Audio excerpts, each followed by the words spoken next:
আজকে আমরা আলোচনা করব স্বাধীনতা নিয়ে। তো সমাজ গঠনের ইতিহাসে সাম্য, মৈত্রী ও স্বাধীনতা তিনটি আদর্শ যুগে যুগে মানুষকে প্রেরণা দান করেছে। শব্দগত অর্থে স্বাধীনতার অর্থ হল স্ব-অধীনতা, অর্থাৎ নিয়ন্ত্রণবিহীনতা। আবার যদি আমরা ইংরাজি প্রতিশব্দের কথা ভাবি, তাহলে আমরা দেখব যে ইংরাজি প্রতিশব্দ লিবার্টি, LIBERTY, লাতিন শব্দ লাইবার থেকে লিবার্টি কথাটি এসেছে।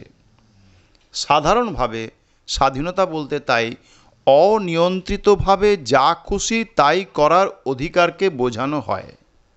কিন্তু সভ্য সমাজে অবাধ স্বাধীনতা বলে কোনো কিছু থাকতে পারে না, কেননা একজনের অবাধ স্বাধীনতা থাকার অর্থ হলো অপরের স্বাধীনতায় হস্তক্ষেপ করা।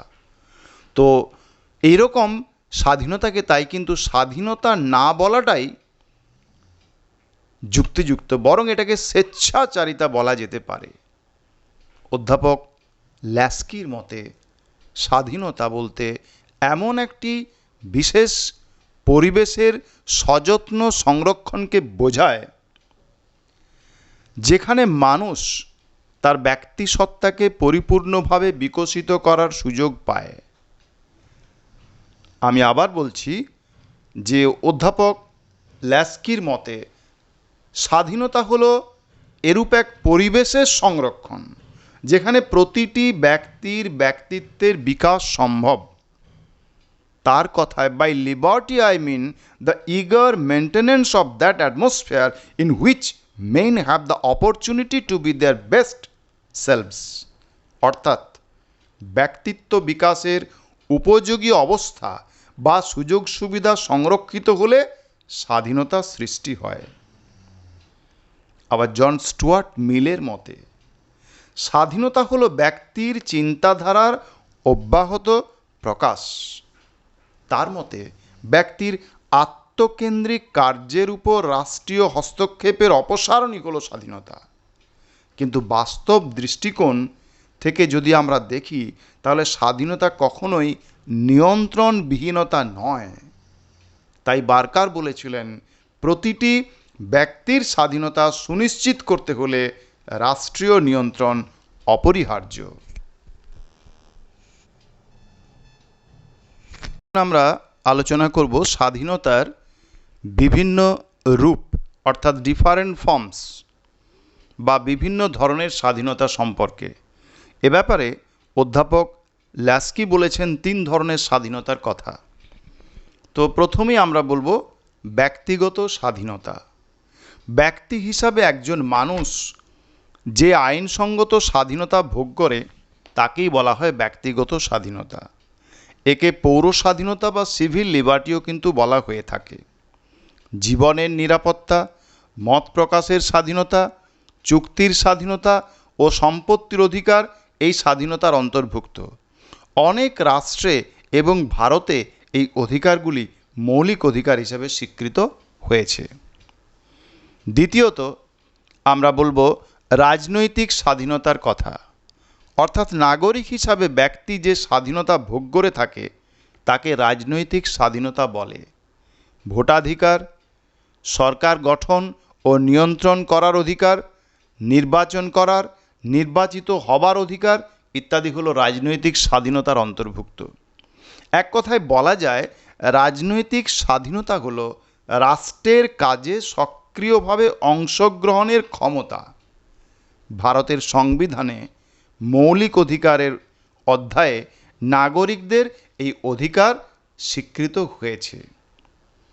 তৃতীয়ত অর্থনৈতিক স্বাধীনতা। ব্যক্তির শিক্ষা ও সামর্থ্য অনুযায়ী জীবিকা অর্জনের স্বাধীনতাকে অর্থনৈতিক স্বাধীনতা বলে। মানুষের যদি অভাব অভিযোগ থাকে, সে যদি বেকার হয় অথবা সর্বদা কর্মচ্যুতির ভয়ে ভীত হয়, তখন সে সমাজে নিজেকে বিকশিত করতে পারে না। সেজন্য দরকার কর্মের অধিকার, উপযুক্ত মজুরির অধিকার। এগুলি হলো অর্থনৈতিক স্বাধীনতার মূল উপাদান। যেখানে অর্থনৈতিক স্বাধীনতা স্বীকৃত নয় সেখানে প্রকৃত অর্থে ব্যক্তি স্বাধীনতা ভোগ করতে পারে না।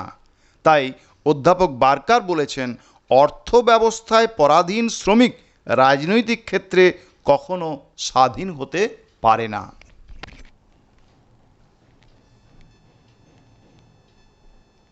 এখন আমরা আলোচনা করব what are the সেফগার্ডস of liberty in modern state, অর্থাৎ আধুনিক রাষ্ট্রে ব্যক্তির স্বাধীনতা কিভাবে রক্ষা করা যায়। তো আমরা প্রকৃত অর্থে স্বাধীনতা বলতে বুঝি সমস্ত প্রকার বিধিনিষেধের অপসারণ নয়। স্বাধীনতার চরিত্রের মধ্যে নিয়ন্ত্রণের বিষয়টি নিহিত। রাষ্ট্র আইন করে বা আইনের মাধ্যমে ব্যক্তির ব্যক্তিত্বের বিকাশের সুযোগ বা স্বাধীনতার পরিবেশ সৃষ্টি করে এবং তা রক্ষা করে। আমি আবার বলছি, রাষ্ট্র কি করে না আইনের মাধ্যমে ব্যক্তির ব্যক্তিত্ব বিকাশের সুযোগ বা তার স্বাধীনতার পরিবেশটাকে সৃষ্টি করে বা সেটাকে রক্ষা করে। তাই আইন হলো স্বাধীনতার শর্ত বা একটা শর্ত। Law is the condition of liberty. তো আইন স্বাধীনতার একটি শ্রেষ্ঠ রক্ষা কবচ হলেও রাষ্ট্র শাসনের ইতিহাসে অনেক সময় শাসক আইনের অপব্যবহার করে।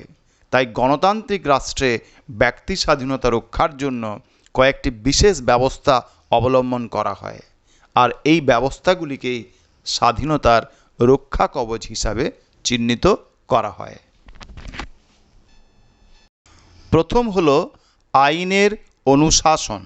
অধ্যাপক ডাইসির মতে ব্যক্তি স্বাধীনতা রক্ষার অন্যতম প্রধান মাধ্যম হল আইনের অনুশাসন বা রুল অফ ল। তো আইনের অনুশাসন বলতে আইনের প্রাধান্য এবং আইনের চোখে সাম্যকে বোঝায়। আইনের প্রাধান্য থাকলে সরকার বেআইনিভাবে ব্যক্তি স্বাধীনতায় হস্তক্ষেপ করতে পারে না। আবার আইনের চোখে সমান বলে বিবেচিত হওয়ার ফলে ধনী দরিদ্র অভিজাত অবাজন স্ত্রী পুরুষ নির্বিশেষে সকলেই সমান স্বাধীনতা ভোগ করতে সমর্থ হয়। এইভাবে সাম্যের ভিত্তিতে প্রতিষ্ঠিত স্বাধীনতা আইন কর্তৃক সংরক্ষিত হওয়ার ফলে যথার্থ রূপ পরিগ্রহ করতে পারে। তাই এই নীতি অনুযায়ী রাষ্ট্রের মধ্যে জাতি ধর্ম বর্ণ নির্বিশেষে সকলেই সমান স্বাধীনতা ভোগ করবে। কিন্তু মার্ক্সবাদীরা একটু অন্যভাবে বলেন যে শ্রেণীবিভক্ত সমাজে অর্থনৈতিক বৈষম্য থাকলে আইনের দৃষ্টিতে সাম্য প্রতিষ্ঠিত হতে পারে না। সুতরাং আইনের অনুশাসন রক্ষার জন্য বৈষম্য বিলোপ প্রয়োজন। দ্বিতীয়ত, মৌলিক অধিকার ঘোষণা। রাষ্ট্রের সংবিধানে মৌলিক অধিকারের ঘোষণা ব্যক্তি স্বাধীনতার অন্যতম রক্ষা কবচ। ভারত, মার্কিন যুক্তরাষ্ট্র, ব্রিটেন, চীন প্রভৃতি গণতান্ত্রিক রাষ্ট্রে মৌলিক অধিকার লিপিবদ্ধ করা হয়েছে তাদের সংবিধানে। এর ফলে নাগরিক অধিকার সম্পর্কে জনগণের স্পষ্ট ধারণা থাকে। ল্যাস্কির মতে liberty is the product of rights. তৃতীয়ত, লিখিত ও দুষ্পরিবর্তনীয় সংবিধান। অনেক রাষ্ট্রবিজ্ঞানী লিখিত ও দুষ্পরিবর্তনীয় সংবিধানকে স্বাধীনতা রক্ষা কবচ বলে মনে করেন। সংবিধান লিখিত হলে শাসকের ক্ষমতা নিয়ন্ত্রণ করা থাকে। সংবিধান দুষ্পরিবর্তনীয় হলে শাসক তার ইচ্ছা অনুযায়ী যখন তখন কিন্তু সংবিধান প্রয়োজনে পরিবর্তন করতে পারেন না। তাই লিখিত এবং দুষ্পরিবর্তনীয় সংবিধান সেটাও কিন্তু স্বাধীনতার রক্ষা কবচ হিসাবে চিহ্নিত করা হয়ে থাকে। চতুর্থত, ক্ষমতা স্বতন্ত্রীকরণ। ফরাসি রাষ্ট্রবিজ্ঞানী মন্টেস্কু মনে করেন যে স্বাধীনতার শ্রেষ্ঠ রক্ষা কবচ হল ক্ষমতা স্বতন্ত্রীকরণ। সরকারের তিনটি বিভাগ আছে: আইন বিভাগ, শাসন বিভাগ ও বিচার বিভাগ। পৃথক পৃথক ব্যক্তির দ্বারা সংগঠিত ও পরিচালিত হলে শাসক স্বৈরাচারী হতে পারে না। মার্কিন যুক্তরাষ্ট্রের সংবিধানে এই নীতির প্রয়োগ লক্ষ্য করা যায়। তাই আমরা বলবো যে এই ক্ষমতা স্বতন্ত্রীকরণ অর্থাৎ ক্ষমতার যে বিভাজন সরকারের তিনটি বিভাগের মধ্যে, অর্থাৎ আইন বিভাগ, শাসন বিভাগ এবং বিচার বিভাগ, যাতে কোনো একটি বিভাগ স্বৈরাচারী হতে পারে না অত সহজেই, তাই ক্ষমতার স্বতন্ত্রীকরণ কিন্তু স্বাধীনতার রক্ষা কবচ হিসাবে চিহ্নিত হয়ে থাকে। পঞ্চমত, দায়িত্বশীল সরকার। অনেকে আবার দায়িত্বশীল সরকারকে স্বাধীনতার অন্যতম গুরুত্বপূর্ণ রক্ষা কবচ হিসাবে মনে করেন, কারণ এরূপ শাসন ব্যবস্থায় একাধিক রাজনৈতিক দলের অস্তিত্ব থাকার ফলে সরকারি দল কখনোই স্বৈরাচারী হয়ে উঠতে পারে না, কারণ আইনসভার ভেতরে ও বাইরে বিরোধী পক্ষের সমালোচনার ভয়ে সরকার জনগণের স্বাধীনতায় হস্তক্ষেপ করতে ভয় পায়। সরকারের ভুল ত্রুটির সমালোচনা করে বিরোধী দলগুলি নিজেদের সপক্ষে জনমত গঠন করতে সর্বদাই সচেষ্ট থাকে। বলা বাহুল্য, বিরোধী দলগুলি জনসমর্থন আদায় করতে সক্ষম হলে ক্ষমতাসীন দলের পক্ষে দীর্ঘদিন ক্ষমতায় অধিষ্ঠিত থাকা কিন্তু অসম্ভব হয়ে পড়ে। তাই সরকার ব্যক্তি স্বাধীনতায় হস্তক্ষেপ করে কখনোই জনমতের বিরুদ্ধাচরণ করতে সাহস পায় না। অবশ্য একথা সত্য যে শক্তিশালী ও সুসংগত বিরোধী দলের অবস্থিতি ছাড়া দায়িত্বশীল শাসন ব্যবস্থা কখনোই সাফল্য লাভ করতে পারে না। তাই আমরা বলবো, গণতান্ত্রিক দেশে শাসক আইন বিভাগের নিকট দায়িত্বশীল থাকবে। রাষ্ট্রের মধ্যে একাধিক রাজনৈতিক দলের অস্তিত্ব থাকলে বিরোধী দল সরকারের সমালোচনা করে এবং সরকারকে আরও দায়িত্বশীল করে তোলে। তাই দায়িত্বশীল সরকার এই স্বাধীনতার অন্যতম রক্ষা কবচ হিসাবেই কিন্তু চিহ্নিত হয়ে থাকে। নিরপেক্ষ বিচার বিভাগ। লর্ড ব্রাইস নিরপেক্ষ বিচার বিভাগকে ব্যক্তি স্বাধীনতা রক্ষা কবচ হিসাবে মনে করেন। একটি রাষ্ট্রের মধ্যে বিচার বিভাগ নিরপেক্ষ হলে শাসন বিভাগের কার্যাবলীর বৈধতা বিচার করতে পারবে, তাছাড়া কিন্তু কখনোই পারবে না। সপ্তমত, আমরা বলবো সদা জাগ্রত জনগণ, অর্থাৎ সদা জাগ্রত জনমত। এই স্বাধীনতার অন্যতম সর্বশ্রেষ্ঠ রক্ষা কবচ হল সদা জাগ্রত জনমত। নাগরিকরা সচেতনভাবে বা নাগরিক সমষ্টি যদি সচেতন না হয়, তাহলে কোনো আইনের মাধ্যমে নাগরিকদের অধিকার রক্ষা করা কিন্তু কখনোই সম্ভব হয়ে ওঠে না। ব্যক্তি স্বাধীনতা রক্ষার জন্য জনগণকে সদা সর্বদাই সচেষ্ট হতে হয়। তাদের কি অধিকার, তারা তাদের সেই অধিকার সম্পর্কে যখন অত্যন্ত সচেতন থাকবে, তখন তারা তাদের এই অধিকারকে রক্ষা করার জন্য সচেষ্ট হবে। তাই তারা যদি সবসময় তাদের কি কর্তব্য, কি অধিকার, সমস্ত বিষয়ে যদি সদা জাগ্রত থাকে, তাহলে কিন্তু অবশ্যই তাদের স্বাধীনতাকে তারা রক্ষা করতে পারবে, নতুবা সম্ভব নয়।